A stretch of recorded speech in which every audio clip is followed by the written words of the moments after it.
friends! So this is the text we've been using this week, When This World Was New, and it's about our little boy Danielito who's coming from the Caribbean all the way to New York City.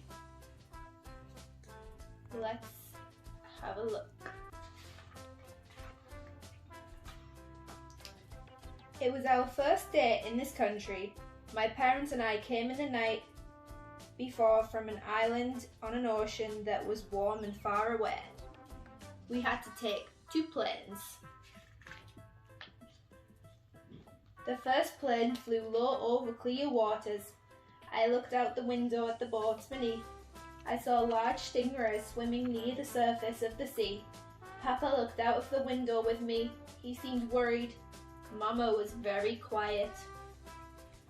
We landed at a small airport near a beach, but we didn't stay there. We moved on to another plane. This was a jet. We flew high over the clouds and into the night. I was excited, but I was also scared. After a few hours in the air, we landed at a big airport. There were hundreds of people running from one end of the terminal to the other. They were carrying suitcases and packages and boxes. They didn't smile. They didn't speak in Spanish. I took Mama's hand and held it tightly. At the gate, Uncle Berto was waiting. When he saw me, he called out my name, "Danielito, Danielito!" He ran to greet us. He was happy. He was in this country alone. He was glad to have relatives around once again. Uncle Berto led us to his car. He drove along a highway that was as long as Comet's tail. Cars sped past us as fast as meteors. The light shining through the windows of the tall buildings reminded me of the stars of the Caribbean night. Uncle Berto was talking about America. He liked it here, but said that winters were long and cold, and that you could fall on ice and hurt yourself. He said that you had to speak English, but it was not easy to learn a new language, and that Los Americanos were kind, but there were a few who were not friendly towards foreigners. I was a foreigner, and I didn't speak English, and I didn't know how to walk on ice. I was scared. Papa had worries too. He wanted to take Mama to a doctor. She had not been feeling well. She looked sad lately, and she worried a lot. He told Uncle Berto that in order to help Mama, he needed money. To make money, he needed a job. But how could he find a job in a new country? How could he buy Mama medicine?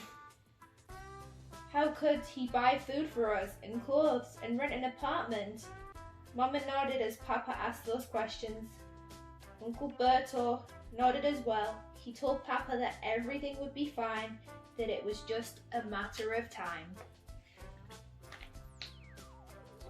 Uncle Berto left the highway to cross a bridge. He drove down a ramp and up a hill and down a road that went through a park.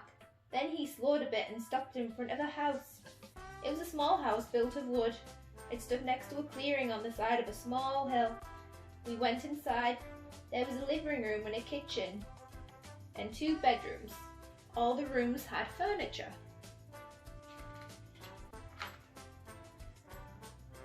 Uncle Berto pointed at lots of cans of food on the kitchen table.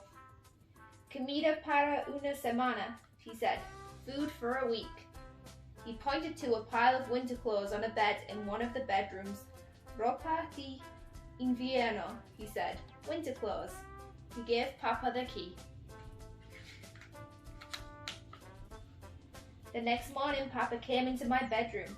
"Danielito," he whispered. He wanted me to get up. It was still dark. The shade on the window was down. I sat on the edge of the bed. Papa had on clothes he'd never worn before.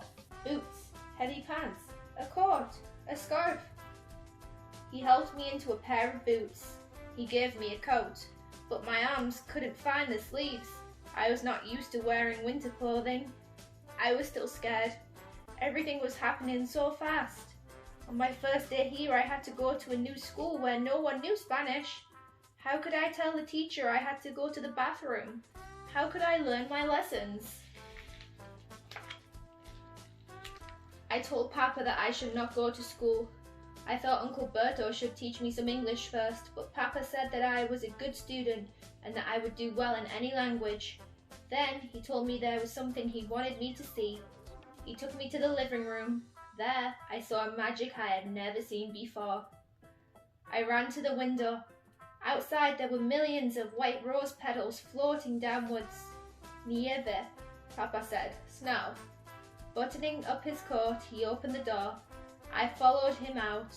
The front steps and the sidewalk and the street were all gone, vanished under a powder that was as white and as fine as sugar.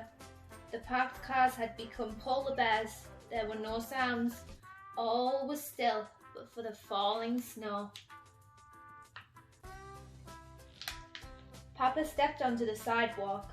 I thought he might slip, but he didn't. I stepped down. My feet sank softly into the snow. I tilted my head back and forwards. Flakes touched my face, melting on my cheeks. Papa cupped his hands and shaped the snow into a ball. He pitched it at a street sign. He missed, but didn't try again. He wasn't wearing gloves and his hands were getting cold. He turned to the field by the house.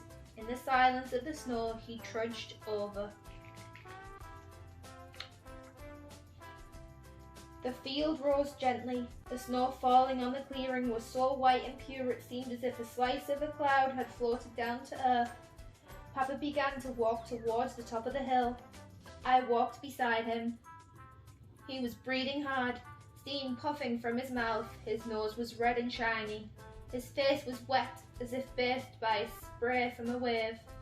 It felt like we were walking on a sand dune, but much colder. The climb tired us. Our toes were icy and ticklish. Up to now we had neither looked back nor down. We turned around and looked at the field. On the white, clear snow we saw our footprints. The initial tracks were clumsy, crooked, leaning to one side, but the rest were deep and firm. One set of prints, larger than the other. Papa studied his footprints. That's something I've always wanted to do, he said. He placed his arms around me and we stood together, my body leaning against his. We didn't move, as if we were frozen. The gentle patches we had made stretched before us, a large signature on the expansive of a white scroll. The sound of a horn came from behind our house. It was Uncle Berto. In his car, neighbours began to come out. Shovels scraped the sidewalk. Engines were turned on. "We have to go," Uncle Berto called out. Papa and I went back to the house to say goodbye to Mama. She surprised us. She was not sleeping but was standing by the window, and she was smiling. It was the first time she had smiled in a long while. She embraced Papa, then she kissed me. Papa and I climbed into Uncle Berto's car. He said he'd take me to school first, and afterward he'd take Papa to a factory that needed workers. As Uncle Berto drove past the field, I looked at our footprints in the snow. Papa, sitting in the front, was also looking at the prints. He turned to me. He smiled. I smiled back. I was still scared, but not as much. And there is little Danielito ice skating.